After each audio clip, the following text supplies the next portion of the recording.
Hello bachcho, let's read this question.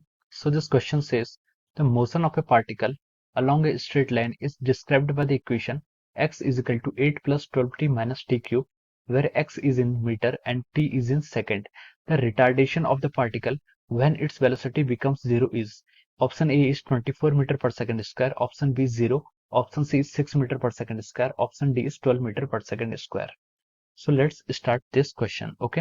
तो देखिए बच्चों, इस क्वेश्चन का जो आपका की कॉन्सेप्ट है, इस क्वेश्चन का की कॉन्सेप्ट आप लिख सकते हैं। देखिए यहाँ पर हमें क्या दी गई है, equation of motion of particle की दी होगी as a function of time, time के फंक्शन में दी होगी है।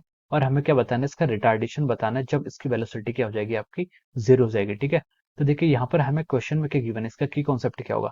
हमें डिस्प्लेसमेंट और टाइम की इक्वेशन दी हुई है। किसकी इक्वेशन दी है, describe by the equation the motion of A particle is along a straight line is described by the equation x is equal to 8 plus 12t minus t cube। ठीक है, तो हमें distance और time के यहाँ पर equation given है। ठीक है, तो हम लिख सकते हैं कि इसका जो की कॉन्सेप्ट है वो क्या आपका डिस्प्लेसमेंट टाइम इक्वेशन। ठीक है, आपको यहाँ पर डिस्प्लेसमेंट टाइम की इक्वेशन क्वेश्चन में गिवन है।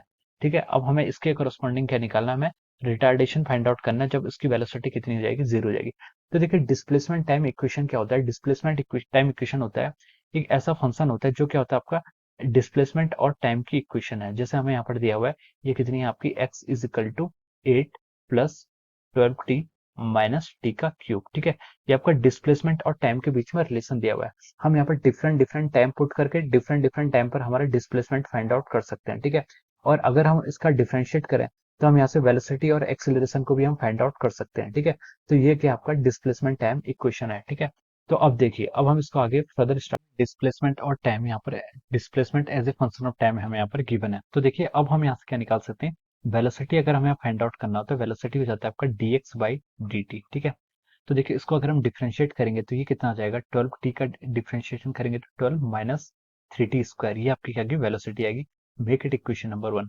और यहीं से अगर हम एक्सेलरेशन निकालें तो एक्सेलरेशन हो जाता है rate of change of velocity, और इसको फाइंड आउट करके हमारी वैल्यू कितनी आएगी, -60। Make it equation number 2।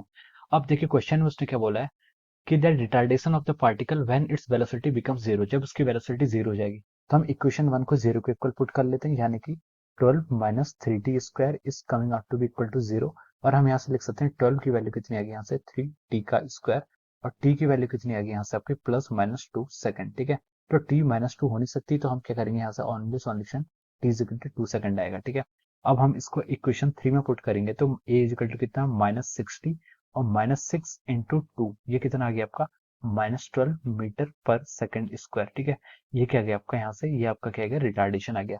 ये आपका नेगेटिव में है आपका एक्सेलरेशन, इसलिए हम इसको क्या बोल सकते हैं, रिटार्डेशन बोल सकते हैं। तो इस क्वेश्चन का जो राइट आंसर होगा वो क्या होगा आपका -12 मीटर पर second square. This will be the right answer, और ये क्या है आपका ऑप्शन डी में है। ठीक है, यहाँ से हम कह सकते हैं कि option D will be the right answer of this question. So I hope you all understood this concept. All the best and thank you so much.